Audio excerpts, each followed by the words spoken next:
Aizawl the silent city বুলি কওক বা মষ্ট ডিচিপ্লিন চিটি বুলি কওক, মিজোৰামৰ ডাৰ্কলাং পাহাৰৰ মেঘৰ মাজত থকা ৰাজধানী চহৰখন সঁচাকৈয়ে বৰ ধুনীয়া।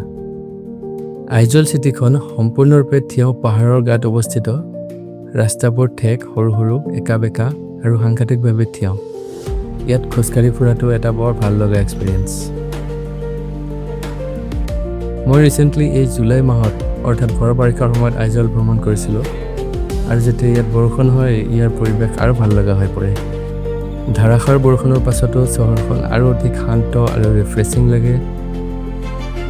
আপুনি পাহাৰৰ পৰা গলিৰ মাজলৈকে চাওক বা চলমন টেম্পলৰ দৰে ঠাইবোৰৰ নিস্তব্ধ সৌন্দৰ্য উপভোগ কৰক, বৰষুণে ইয়াক আৰু অধিক সুন্দৰ আৰু শান্তিময় কৰি তোলে। কিন্তু লোকেল মাৰ্কেটবোৰত নোসোমোৱাকৈ আপুনি আইজলক প্ৰকৃততে অনুভৱ কৰিব নোৱাৰিব। আনকি ধাৰাসাৰ বৰষুণৰ পাছতো বৰা বাজাৰৰ দৰে ঠাইবোৰ ব্যস্ত হৈ থাকে। ফ্ৰেছ লোকেল শাক পাচলিৰ পৰা আৰম্ভ কৰি মিজো মানুহবোৰৰ হাঁহিলৈকে চবতে আইজলৰ প্ৰকৃত সৌন্দৰ্য লুকাই আছে। গতিকে আহক, হাতত একাপ গৰম চাহ লওক আৰু বৰষুণৰ মাজে মাজে আইজল ভ্ৰমণৰ মোৰ পাহৰিব নোৱাৰা যাত্ৰাৰ আনন্দ লওক।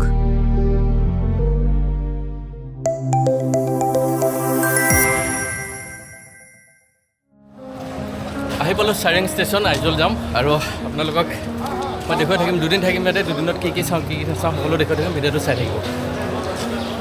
আমি গুৱাহাটীৰ পল্টন বজাৰ ৰেলৱে ষ্টেচনৰ পৰা ট্ৰেইনত উঠিছিলোঁ। গুৱাহাটী-চাইৰাং এক্সপ্ৰেছত আমাৰ টিকট আছিল সন্ধিয়া 7 বজাত যায়। আমি শ্লিপাৰতে কাটিছিলোঁ আৰু মই আহিলোঁ বেলেগে, সিহঁতে আহিলোঁ বেলেগে। গুৱাহাটীত একেলগে গৈছোঁ আমি প্লেটফৰ্মত।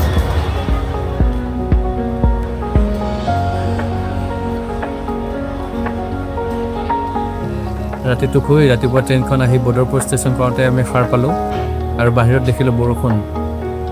অলপ দূৰ অহাৰ পাছতে সেউজীয়াবিলাক আৰম্ভ হৈ গ'ল আৰু তেতিয়া গম পালোঁ যে আমি মিজোৰাম সোমাইছোঁ। আৰু মিজোৰাম সোমোৱাৰ লগে লগে টানেল, অসংখ্য টানেল পালোঁ আৰু দলং।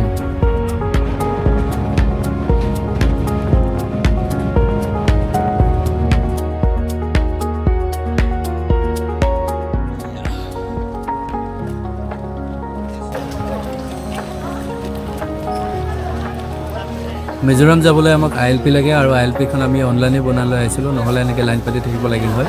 ILP বনাব পাৰি আছে, আমি বনাই লৈ আহিছিলোঁ, চেক কৰাব লাগিব ইয়াত। ILP চেক কৰিব, এটা ID লাগে, ভোটাৰ ID বা আধাৰ কাৰ্ড যিকোনো এটা। তাৰপিছত ওলাই ইয়াতে বাছ ৰখি থাকে, অটো, চুমু, যি লাগে।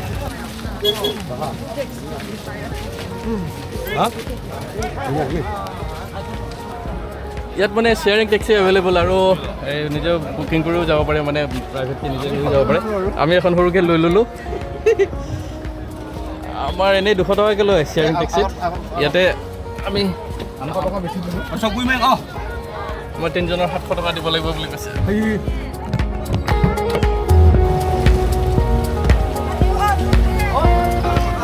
এই 2জন পিছত, মই আগত বহি চাইট চিং কৰি গৈ থাকিম। বেছি সময় নালাগে বোলে, আধা ঘণ্টামান লাগিব আইজললৈকে। হোটেল লৈ লওঁ, তাৰপিছত দেখা যাব কি হয়।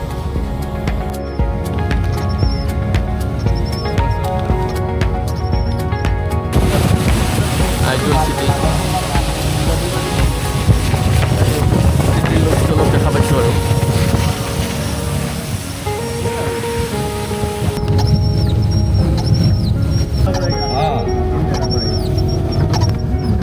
रास्ता छोटा भी लोग फोन नहीं मरता है मेरा भी लोग मिजोरम में। ट्रैफिक रूल में बहुत अच्छा है ना इधर में। ट्रैफिक तो बहुत अच्छा है, ट्रैफिक रूल।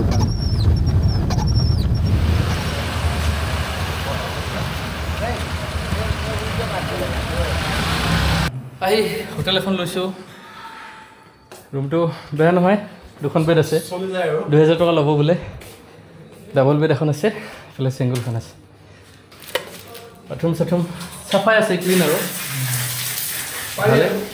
পাৰি আৰু। ৱাৰ্ডৰোব এটা আছে, আইনা আছে। বৰষুণ দি আছে, হোটেলৰ পৰা অকণমান ওলাই আহিছোঁ। 3টামান বাজে হ'ল। আমি অকণমান শুই ল'লোঁ ভাত পানী খাই হোটেল লৈ পিনে। তাৰপিছত এতিয়া অকণমান ওলাই যাওঁ। বজাৰ আছে, বৰা বজাৰ বুলি, তাতে যাওঁ। তাতে কি ওলাই অকণমান চাওঁ। বৰষুণো দি আছে অলপ অলপ, সেইকাৰণে বহুত দূৰত আমি ভিউ পইণ্টবিলাক চাব নোৱাৰিম চাগে আজি। কালি চাওঁ কি হয়। এইবিলাক আৰু market area. Most discipline city বুলি কয়, চাইলেণ্ট চিটি বুলি কয়। হৰ্ণ নামাৰে মানুহবিলাকে ইয়াতে, গাড়ীবিলাকে।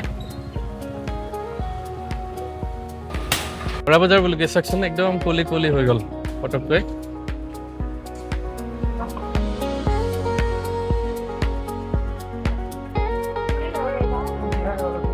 এইবিলাক কি শুকান মাছ এইবিলাক বতৰ কাপোৰ কানি মাৰ্কেট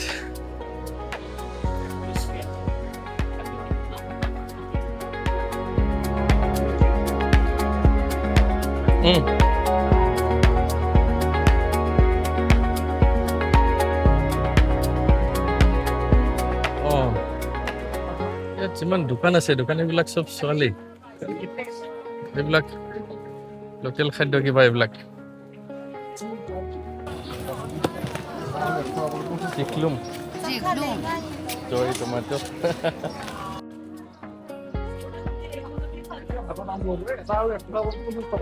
এটা বন্ধাকবিত 50 টকা লাগে আমলখি আচাৰ বনাই বিক্ৰী কৰিছে এইবিলাক গ্ৰীণ টাইপৰ বস্তু উৰহি টাইপৰ বস্তু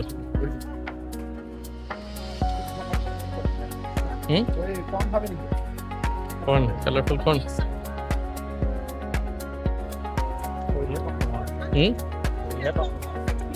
এইটো তৰমুজ নেকি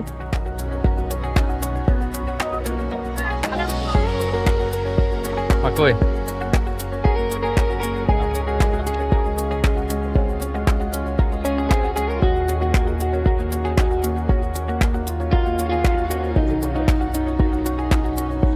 এইবিলাকে মাছৰুম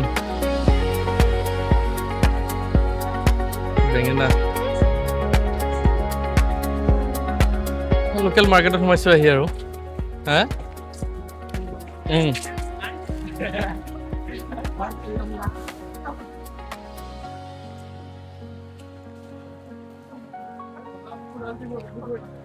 কি এই বাইদেউহঁতে একদম পিঠা চিঠা বিক্ৰী কৰি আছে লোকেল একদম পিঠা জিলাপি বুন্দিয়া নিমকি আমি চাহ খাব বিচাৰি আছো চং ৰেষ্টুৰেণ্ট এখন বৰষুণ দি আছে অলপ কিনি একদম বৰফ পৰা নিচিনাকে কিন্তু ইয়াত পাম নেকি চাহ মেচিন চাহ আৰু সেল্ফ চাৰ্ভিচ এইটো দি দিয়া তাৰপিছত বুজিছন টি নাখাবি কফি ওলাইছে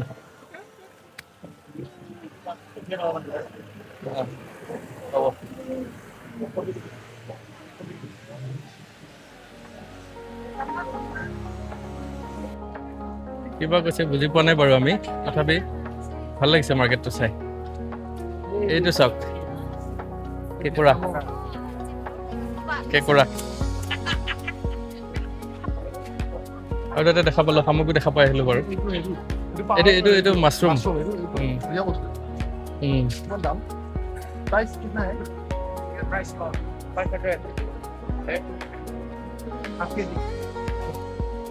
$500 আৰু 200 পাহাৰৰ জংগলী এইটো জংগলী আৰু কাপোৰৰ দোকান তাতে আচাৰ তাচাৰ এইবিলাক বিক্ৰী কৰিও থাকিছিল আৰু এখন দোকানত দেখা পালো আদা চাদা বিক্ৰী কৰি আছে লগতে সিহঁতে কাপোৰৰ দোকানতে চব বিক্ৰী কৰি আছে হে চব্জি ইয়াত মানে অলপ কষ্টলি হয় তাৰমানে আমি টেক্সি সুধিলোঁ 10 কিলোমিটাৰ দূৰ আমি লোকেশ্যনটো চাই তাক দেখালোঁ সি ক'লে 800 টকা লাগিব গতিকে ইয়াত আকৌ ওলা উবেৰ নাই লোকেল টেক্সিয়ে চলে আইজল টেক্সিৰ স্কুটি বাইক এইবিলাকো পায় কিন্তু চাওঁ বতৰো বেয়া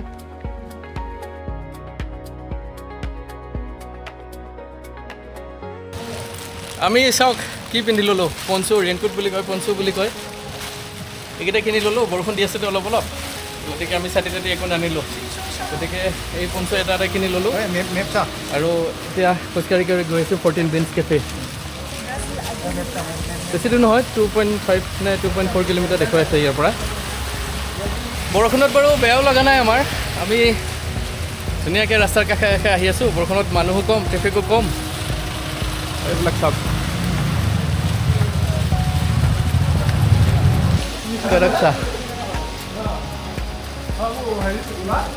ৰাস্তাবিলাক চব ওখ চাপৰ এই উঠিছোঁ এই নামিছোঁ একদম মানে ভাল খোজকাঢ়া অভ্যাস নাথাকিলে অৱস্থা বেয়াই হ'ব আমাৰ বাৰু উঠা নামৰ অভ্যাসটো নাই তথাপি ইয়াত আকৌ এটা বস্তু চাওক মানুহ দেখাবলৈ গাড়ী চাড়ী ৰখি দিয়ে আৰু এই পঞ্চটো চবেই ইয়াতে স্কুটিবিলাকে পিন্ধি ঘূৰি আছে সেইকাৰণে আমিও কিনি ল'লোঁ 130 টকাকৈ লৈছে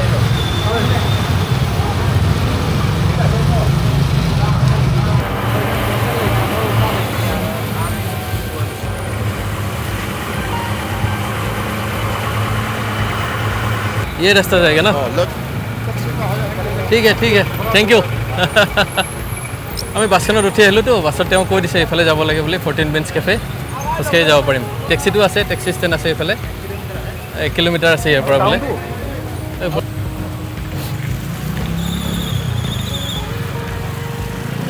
পাহাৰৰ দাঁতিত ইমান ধুনীয়াকৈ ঘৰবিলাক বনাই দিছে সৰু ৰাস্তা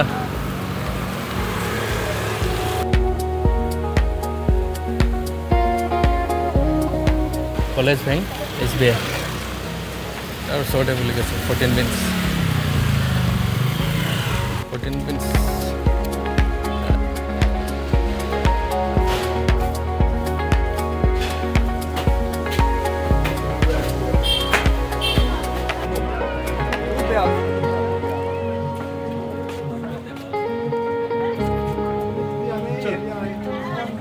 মানুহ চাওক কিমান 14 বেঞ্চ কেফেত